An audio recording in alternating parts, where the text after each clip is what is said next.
The rain hadn't stopped for 3 days. The wind howled through the canyons of the abandoned mining valley, and the only sign of life was a lone man trudging through the mud with a flashlight and a worn leather coat. His name was Elias Crane, a 32-year-old drifter who fixed machines no one remembered how to use. He'd come here looking for scrap metal. Not salvation, but salvation, it seemed, had other plans. As he neared a collapsed tunnel mouth, his light flickered across something strange, a sack, torn and soaked, lying half-buried beneath the rubble. At first, Elias thought it was animal remains. Then something inside moved. He froze. Another movement. A weak, trembling rustle. Then da-da-dee. Elias's breath hitched. It was faint, distorted like a whisper carried by the rain. But it was there. He knelt, tore the sack open, and recoiled. Inside lay a baby, not human. Its skin shimmered with pale silver scales, its eyes huge and luminescent blue. Tiny gills fluttered weakly along its neck, but its body trembled with fear and cold, just like any human child. Hey, it's okay, Elias muttered, his heart pounding. You're not alone. He wrapped the creature in his coat. It clutched his finger with an impossibly small hand and whispered again, "Daddy." That single word shattered something inside him.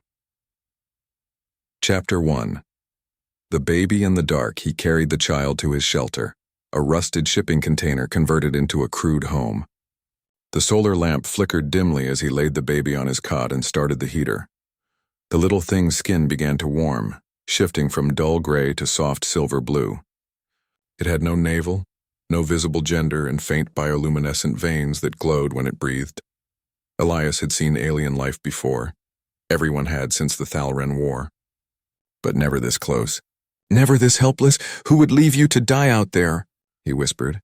He found a can of water and let a few drops fall into its tiny mouth. It cooed softly and curled its fingers around his hand again.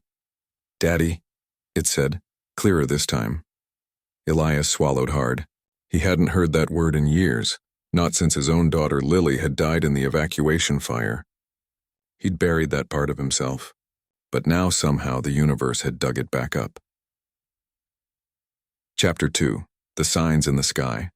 That night, strange lights rippled over the valley, like auroras made of molten metal. Elias stepped outside, shielding his eyes. Above, alien ships glided silently between storm clouds, their silhouettes dark and smooth. He knew what that meant. They were searching.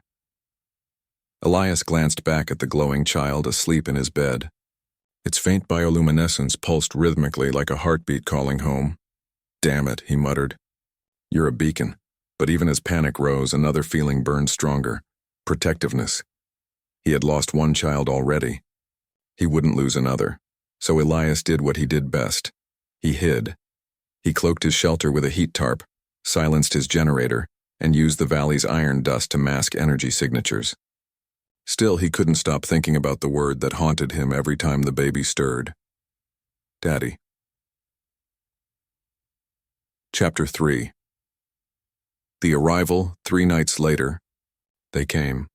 A squad of Thalren hunters landed near the cliffs, tall, armor-clad aliens with silver crests and weapons that hummed like dying stars.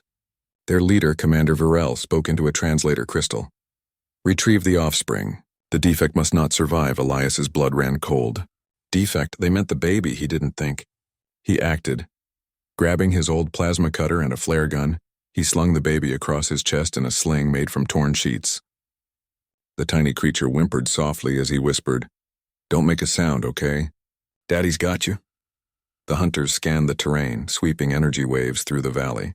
Elias moved through shadows, slipping behind wreckage and collapsed cranes. Then, one beam hit him. A shriek cut the air. Energy bolts scorched the ground near his feet. Elias dove into a drainage tunnel, mud splattering his face. The baby cried, a soft, vibrating hum that made the very air ripple. The hunters halted, confused, because that hum wasn't just a cry. It was a signal. Chapter 4.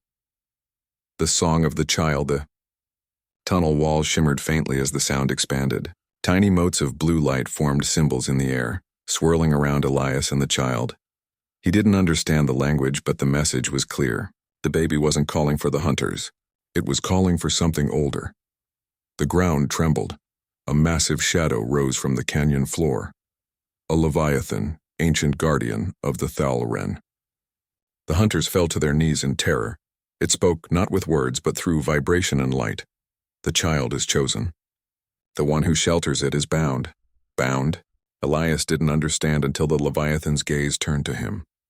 Light poured from its eyes into his chest, and suddenly he felt the baby's heartbeat inside his own. The creature's voice rumbled again. Two souls joined, protector and seed, and then the leviathan was gone, vanished into mist. The hunters fled, their mission abandoned. Chapter 5. A new kind of father weeks passed. The storm cleared. Elias built a new life in the valley, raising the child he named Lyra. She grew fast, too fast. Within a month, she could walk, speak, and control light with her hands. She laughed at birds, sang to the wind, and followed Elias everywhere. "Daddy, what's that?" she asked once, pointing at the stars. "That," Elias said, smiling, "is where you came from. Will they come back for me?" He hesitated. "If they do, they'll have to go through me first." Lyra smiled and touched his cheek.